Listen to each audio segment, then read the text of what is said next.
Hello everyone and welcome to another casual review. We're moving right along. Today I'm talking about Megaman Zero Trace.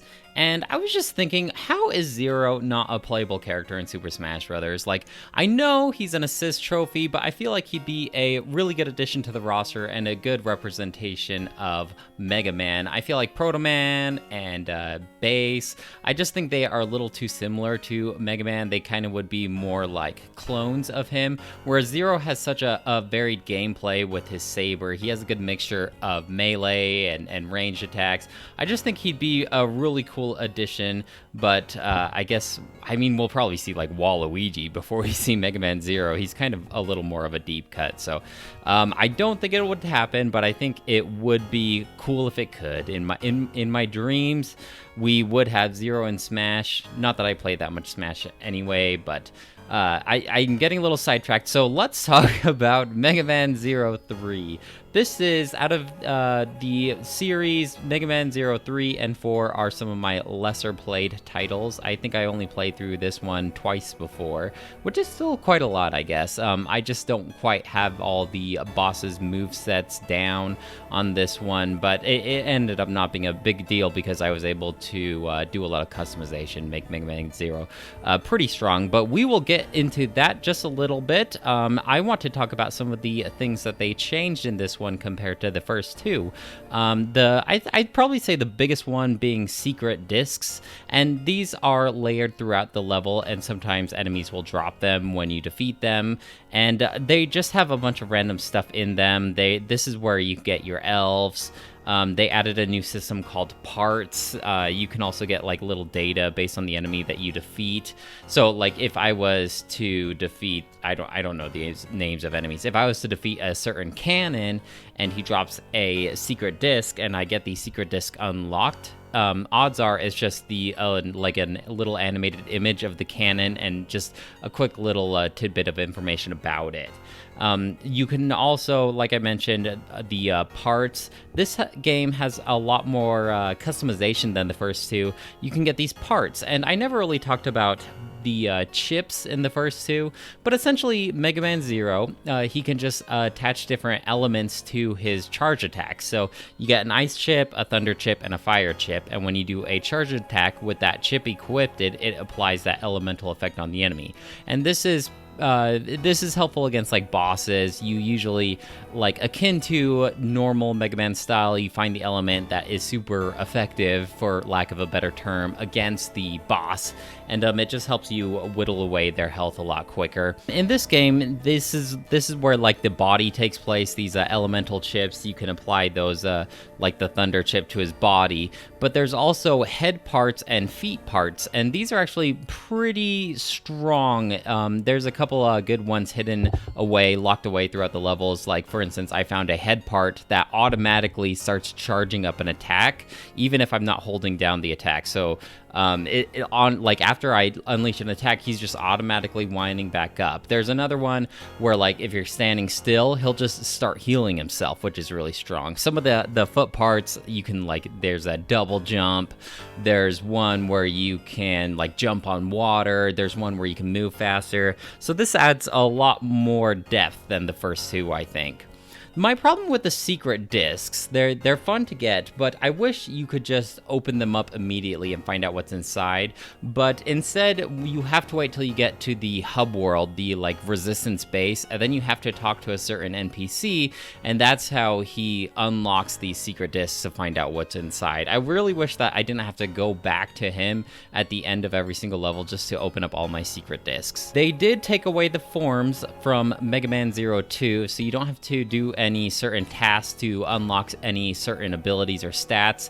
I think that's mostly moved into the parts. No leveling up weapons. If you recall in my Mega Man Zero 1 casual review, I thought they took away the leveling up of weapons, and they didn't in the second one, but they did in this one. So there's no grinding for experience leveling up your weapons. In practice, I already said this before, it's kind of more tedious having to level up your weapon. It was kind of exciting when you would level up a weapon, but I prefer this way where you already just have all the abilities unlocked. Aside aside from like what you get from parts and elves and X skills, but I prefer it this way. Unfortunately, since they took away the forms and they took away the leveling up of weapons, I didn't find any way to unlock like my spin attack that I do with my sword in the first 2 games. You know, where if you like jump in the air, you kind of do this front flip and it's like this area of effect damage with the Z-Saber, or when you're dashing and you use your Z-Saber, you kind of do this little somersault spin attack. I couldn't find any way to have that ability in this game. It wasn't an X skill or anything. So I do feel like this slowed me down when playing through the levels. I wasn't able to do that, so I could only do this attack from like a cone effect compared to doing it all around Zero. Like I said, lots of customization for Zero.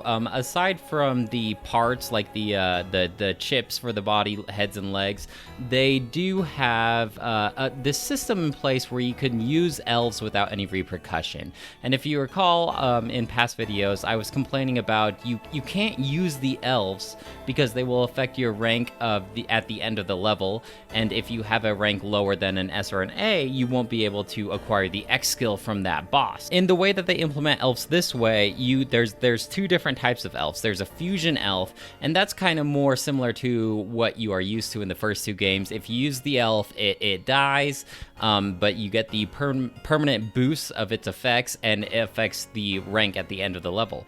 But you can also equip 2 satellite elves, and satellite elves just kind of follow you around, give you the effect, and you can interchange them. They don't go away when you use them, and they don't affect your rank at all. So this is a good, I think it's a pretty good compromise, because it allows you to explore elves and upgrade them. Like E-crystals actually have a point because you're using the elves instead of just ignoring them.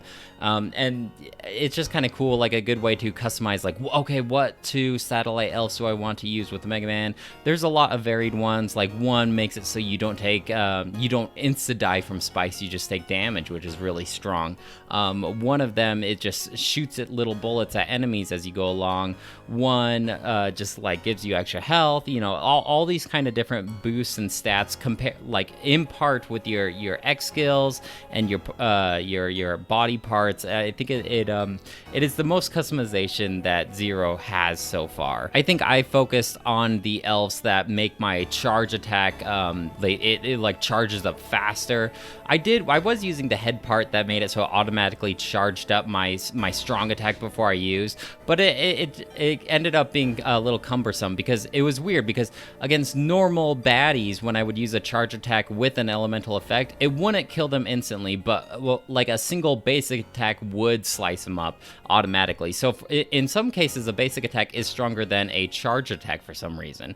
So I started really going into there's like a head part, and there's an elf that makes my charge attack charge up faster, and then I used another satellite elf that made it so my saber did extra damage. And since saber is my main weapon of choice, it was really helpful. Instead of the chain rod or the triple rod in the first one, they implement a recoil rod, and this is probably my least favorite third weapon of Zero. This is just like a really short range attack, just like this little dagger almost, and you can charge it up, and it is supposed to destroy certain terrain. If you shoot it like downwards into the ground, you can kind of do this little big hop, and then it flips enemies around. I don't know, I didn't find a lot of uses for it, and I felt like the level design just kind of forced you to use it to access certain secret areas, but it really wasn't too needed compared to like the chain rod that you could use in multiple situations. I feel like this one was just kind of forced. I guess I could see it being good in the right hands, but I'd much rather use the Z-Saber. I talked about this in the second casual review, but it just kind of roots you into place whenever you use it on the ground, and so it just doesn't have the momentum that I'm looking for in a melee weapon. There are more missions in this one. In the first 2, you do a set of 4 missions, then this little like kind of like mid-story mission, if you will, and then 4 more missions, and then you go to Neo Arc Arcade at the end. This one has like 4 missions, and then a story beat, and then 3 missions, story beat, and then 4 additional missions.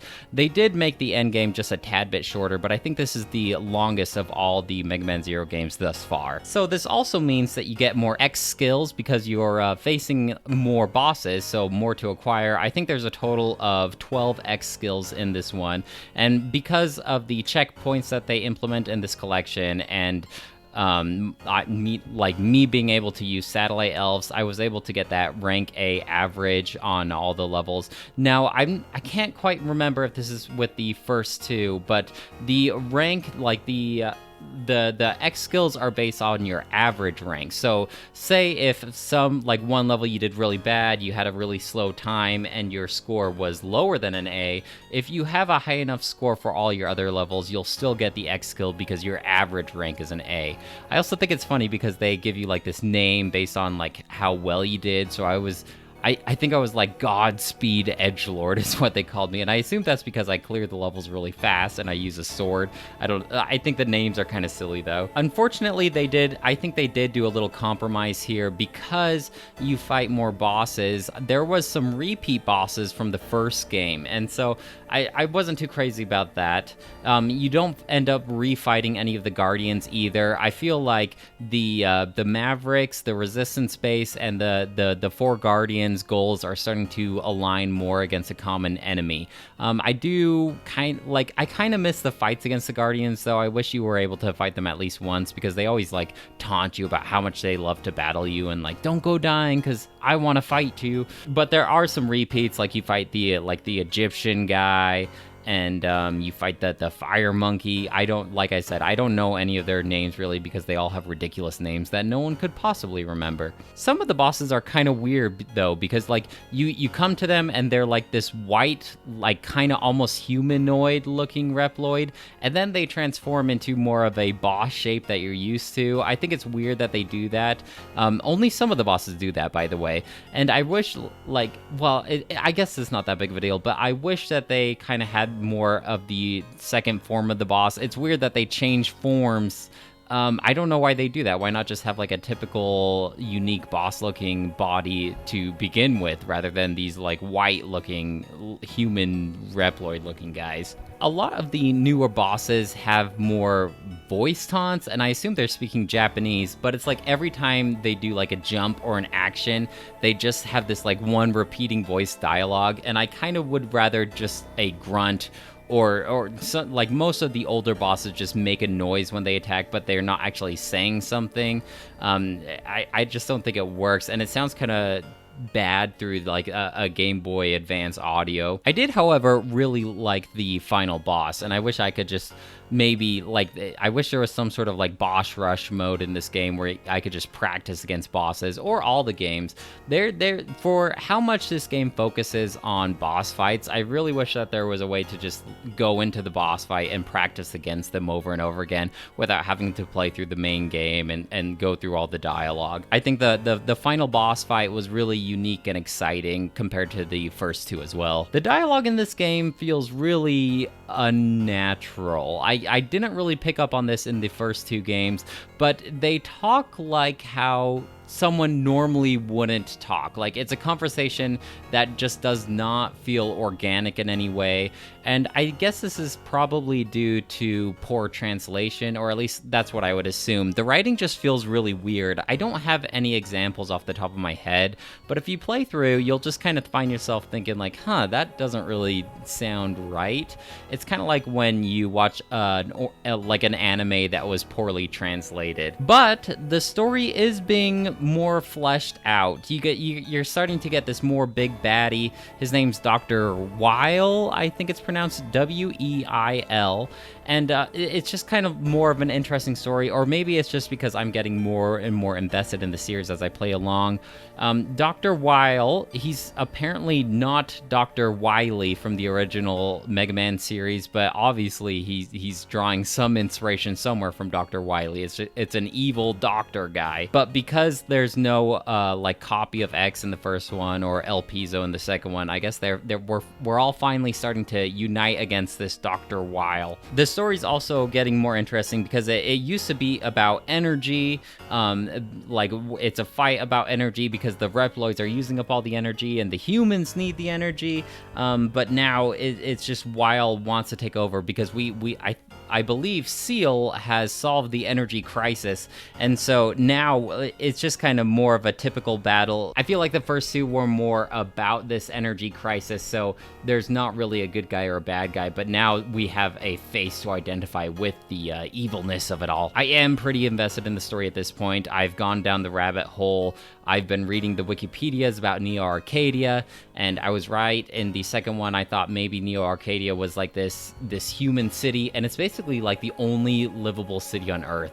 We live in pretty much like this post-apocalyptic world in the future, where the Reploids, they were made just to serve the humans, but then they were like almost too sentient, too human-like, and that's why they kind of rebelled. But we're using too much energy, and so they kicked us out. And it's such an interesting story, and I would definitely recommend reading the Wikipedia because I feel like the games don't do a very good job of explaining the story or what exactly is going on. But it actually is quite interesting. I think I'd be interested in like some sort of actual science fiction book about this kind of stuff because it's actually a pretty interesting premise that doesn't get explained that well unless you're just diving through text of the game. I like that Zero's just constantly, like in this game, I feel especially, they just are calling him this like terrifying war machine, and that's basically what he is. Like he is like the strongest fighting Reploid in the whole universe. Like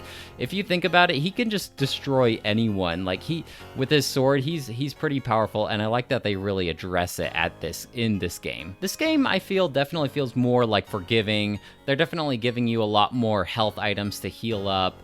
And I feel like with these two satellite elves, you can definitely beef yourself up more than in the first two games without any repercussions, which is fine. I don't mind it being forgiving, and I don't mind it being accessible for people. I just feel like by the time I got all the X skills, I just didn't care about my rank, because what does it matter? I already have all the X skills. And in this, like in the first two games, you can only download 3 elves at once. But in this one, as long as they're fed with the energy crystals, you can just access any of your elves at once. So this means that all your healing elves, if you don't care about your rank, you could just have access to all your healing elves. You could just I feel like by the end of the game, like by the end boss fight, I didn't need to use them, but I had maybe like 15 healing elves that would just heal me all the way. So it's definitely more forgiving in that way. And also, you can just use all your fusion elves too. And I just felt like by the time I wasn't concerned about my rank, I was just this unstoppable machine. And even I was like, oh, maybe I overdid it here. This feels like way too easy. It kind of just feels like I'm cheating at this point.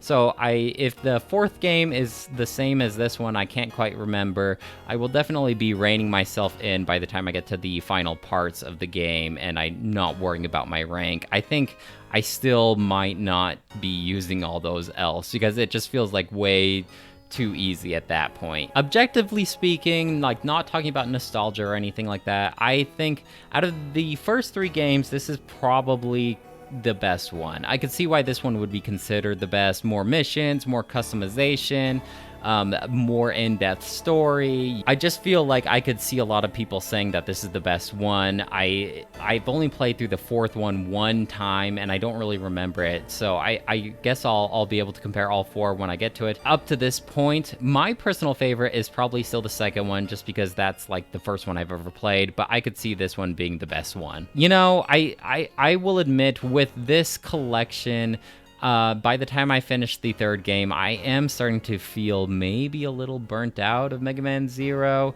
I just feel like they are all too similar It's all basically the same game engine from what I understand. So I am starting to feel a little burnt out just playing all these back to back, but I only have one more, and from what I could remember with the fourth one, it changes up things enough, so I'm just going to tough it through and play through the fourth one before I move on to any kind of other series. Also, I've never played through any of the ZX, so I think they will be different enough to mix up my feelings about playing through this collection back to back. But I think I will give this the similar score as the first two because they're all so similar, with a 4 out of 5. Still a great game, probably the best one out of the 3. So definitely check it out and let me know if you have any questions or comments about this game, and I will be happy to respond. Otherwise, I'll talk to you guys later. Bye!